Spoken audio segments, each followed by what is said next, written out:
Merci d'être avec nous sur Gabon 24. On parle encore une fois du One Forest Summit, une rencontre que Libreville abrite depuis le 1er mars jusqu'au 2.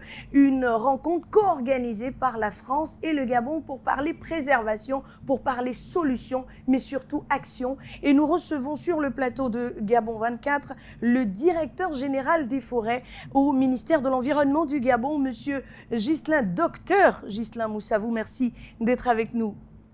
Bonjour. On parle de forêt et nous sommes heureux de recevoir la personne qui les protège au mieux au Gabon. Alors déjà, nous faire l'état des lieux de la superficie des forêts gabonaises et qu'est-ce qui est fait pour protéger cette forêt gabonaise? Alors, la forêt gabonaise représente aujourd'hui, comme vous le savez, 88% du territoire. C'est quoi? C'est 23,6 millions d'hectares de forêt que nous avons au Gabon. Sur ces forêts, nous en avons mis une certaine surface en protection. Protection intégrale, ce sont les parcs nationaux. Les 13. Exactement. Donc, et ensuite, nous avons le reste des forêts qui sont, si vous voulez, donc, consacrées à des activités économiques extractives. Donc, ce sont des forêts qu'on a mis en concession.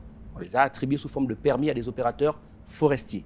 Et ceci représente aujourd'hui 16,5 millions d'hectares de forêt. La forêt aujourd'hui, ça représente une source de revenus pour l'économie gabonaise. Ça représente aussi une source on va dire, de solutions pour le social au Gabon. Donc c'est des emplois au-delà d'être simplement des revenus économiques. D'accord, mais là vous venez de parler chinois. Si nous parlons français, oui. Français accessible à la personne qui se trouve à Lepaka, à Mivoul, à Ngoni. Oui. Qu'est-ce que vous dites? Vous dites que c'est préservé pour le social, c'est préservé pour l'économie. Qu'est-ce que vous dites? Non, on dit qu'il y a une partie qu'on a bloquée, qu'on a préservée dans les parcs nationaux. Très bien. Ça, on ne touche pas. Très bien. Et ensuite, il y a une autre partie de la forêt que nous exploitons, mais à des fins économiques. À des fins économiques. Mais en l'exploitant à des fins économiques, nous continuons à la protéger parce que vous constatez qu'elle est toujours là. On a toujours 88% du territoire qui est là. Malgré le fait que nous sortons des grumes et des grumes et des grumes, les gens se posent la question, mais pourquoi on a cette inquiétude du fait qu'on va finir la forêt? Et pour cela, on a mis en place des mécanismes qui continuent et qui permettent de protéger cette forêt. Et c'est pour ça qu'on a ce résultat aujourd'hui de reconnaissance du maintien de la forêt gabonaise malgré 50 ans, plus de 50 ans d'exploitation de celle-ci. Vous comprenez? Donc, ça veut dire que derrière cela, il y a une façon de faire qui nous amène à garder cette forêt intègre aujourd'hui. Et là, aujourd'hui, donc, tout le monde reconnaît ces efforts. Parce que si le monde ne connaissait pas ces efforts, nous ne serions pas là.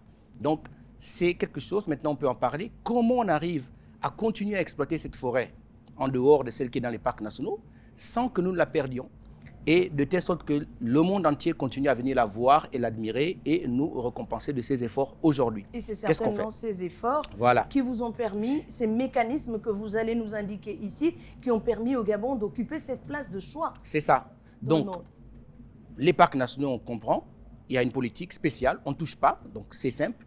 Les forêts concédées, on rentre, on va couper, mais avec des règles. Par exemple, donc, on va faire un certain nombre d'études avant de pouvoir rentrer dans une forêt.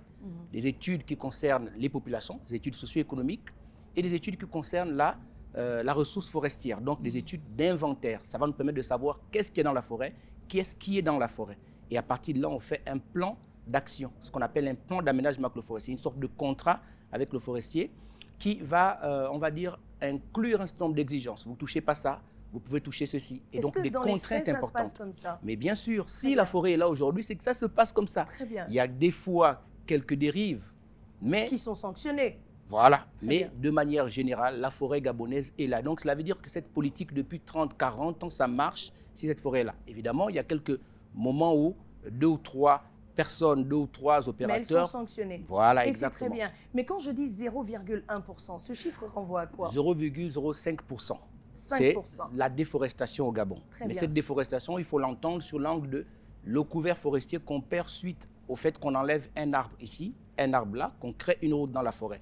Mais attention, on a en même temps ce rythme de perte de couvert forestier, pas de déforestation, de perte de couvert forestier. Et tout de suite, dans les années qui viennent, grâce aux règles de gestion durable des forêts, eh bien, ces routes se referment toutes seules, comme vous voyez des cicatrices. Ces endroits où on a enlevé des arbres se remettent tout seuls en place au bout de 15-20 ans.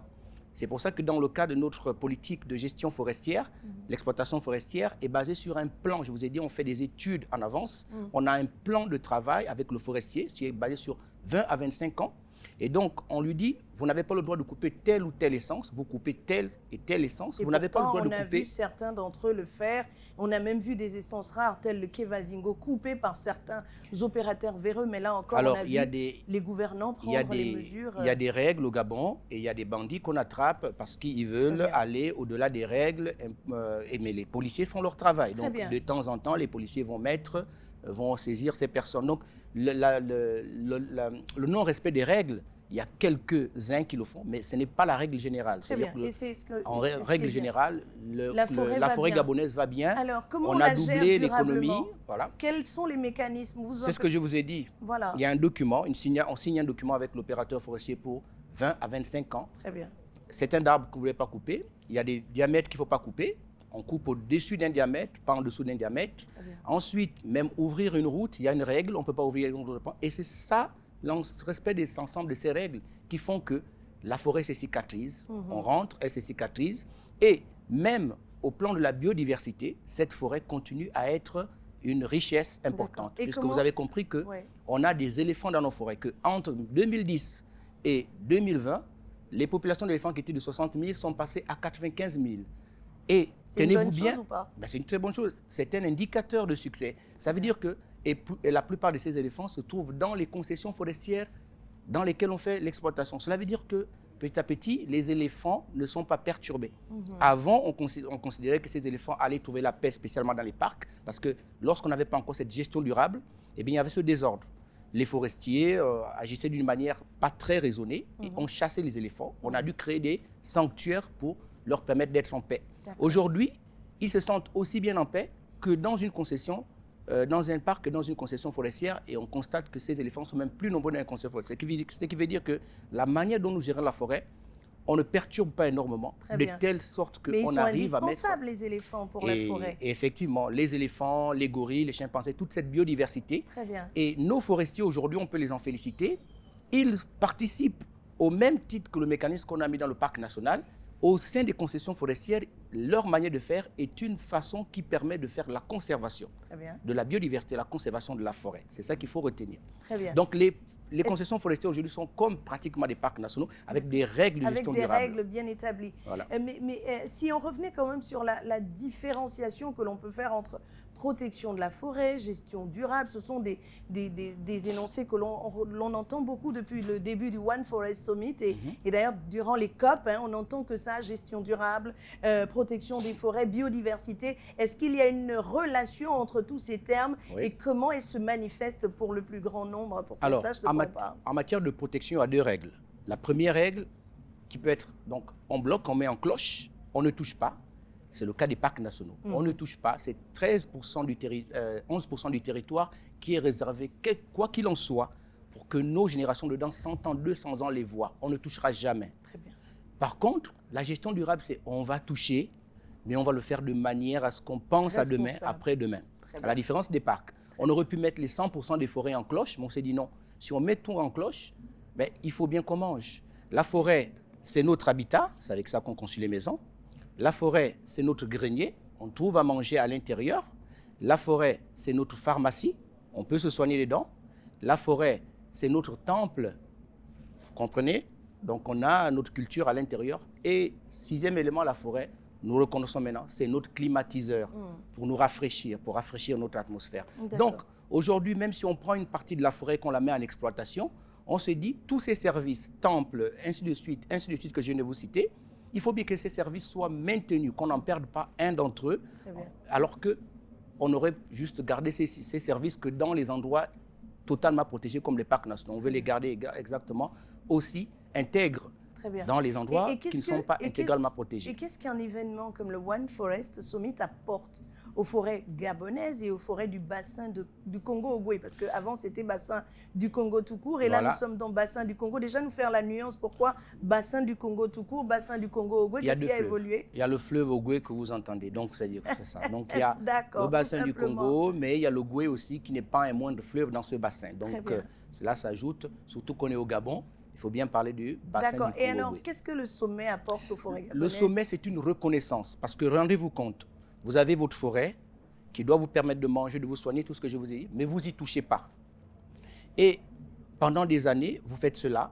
Le monde entier, finalement, cette forêt commence à devenir un héritage mondial. Donc, vous posez la question au monde, mais moi qui ne touche pas à cette forêt, moi qui me prive, moi qui n'arrive pas à faire les emplois que je veux, parce que si je devais exploiter toute cette forêt comme en Amazonie, j'aurais beaucoup d'emplois, j'aurais beaucoup de bois. Moi qui me prive, moi qui mets des règles de gestion durable, qui fait en sorte que cette forêt soit bloquée pour le monde entier. Je me limite, je fais des privations, je vais donc me priver d'un certain nombre de revenus ou d'avantages que les autres qui ne respectent pas ces règles, dont ils ne se privent pas. Donc aujourd'hui, on est en train de discuter avec le monde pour dire, pour ceux-là qui le font, quelle est la reconnaissance? Vous avez entendu, on commence à reconnaître un des services, le service de climatiseur dont je vous ai parlé. On va nous payer pour ce service, on veut qu'on nous paye pour ce service. Nous contribuons à climatiser le monde, c'est notre forêt. Qu'est-ce qu'on peut nous payer? Il a été question d'évaluer ces services, de savoir à quel niveau ils se chiffrent. Mais et aujourd'hui, les toujours discussions pas tous les financements qui Mais ont les été discussions promis avancent. depuis la COP 15. Les discussions avancent. Il y a 20 ans, personne ne vous croyait quand vous disiez bon, la forêt est un climatiseur, on va nous payer pour ça. Donc, il a fallu 20 ans de discussion. Aujourd'hui, ça avance. On est d'accord, tout le monde ici est d'accord qu'il faut rémunérer ce service. Le service de la pharmacie. Nous avons entendu dans la salle, lorsque nous étions là tout à l'heure ce matin, dans le forum du business, il y a des gens qui font des médicaments, qui disent qu'il faut valoriser cela. Il y a le service de l'alimentaire, la forêt avec plein de fruits, plein d'autres choses. Il faut valoriser cela. Ça veut dire qu'on va devoir créer à l'intérieur toute une industrie, on va dire, tout un écosystème pour valoriser ces services. L'avantage de ces services, c'est qu'ils ne touchent pas l'intégrité de la forêt. Lorsque vous tirez un bénéfice des plantes médicinales, vous ne touchez pas l'intégrité de la forêt. D'accord. Parlons de financement. Nous n'avons pas beaucoup de temps. Oui. Les financements aujourd'hui, est-ce qu'il y a des promesses de financement au-delà de la reconnaissance en tant que climatiseur du monde entier? On dit que l'Afrique doit toujours arrêter de respirer quand les autres vivent bien. Est-ce qu'aujourd'hui, en termes de financement, le Gabon recevra ce qu'il mérite et le bassin du Congo partant? Mais écoutez, vous avez entendu tous les partenaires. Tout le monde le reconnaît. Ensuite, il y a une question de promesse et de réalisation. Ça, c'est une réalité. On vous promet, il faut continuer à travailler pour que la promesse soit réalisée. Mais tout le monde est d'accord, il faut récompenser ces efforts. Le Gabon en premier lieu, qui fait d'énormes efforts, il faut les récompenser. Après, il y a deux niveaux de récompense. Le premier niveau, c'est celui où on a un service qu'on va vendre, il est chiffré, on va le mettre sur le marché. C'est le carbone, par exemple, c'est un service concret, c'est une valeur, une ressource. On veut dire peut-être comme le bois. Nous d'ailleurs entre parenthèses avec la vente ça, c'est en discussion. Vous avez le FGIS qui s'occupe de cet aspect. Donc, chacun son rôle. Il a fallu constituer ce service. Il y a eu des scientifiques qui ont travaillé en fond, qui ont évalué, qui ont constitué le crédit et ensuite, ils le remettent à l'agence qui s'occupe de le mettre sur le marché. Ensuite, vous avez d'autres types de récompenses qu'on réclame. C'est celle du côté de ce dont on s'est privé, les efforts qu'on a menés. Parce que le fait que ces forêts existe aujourd'hui, c'est l'État qui a des fonctionnaires qui travaillent, des logisticiens, des gens qui sont sur le terrain tous les jours.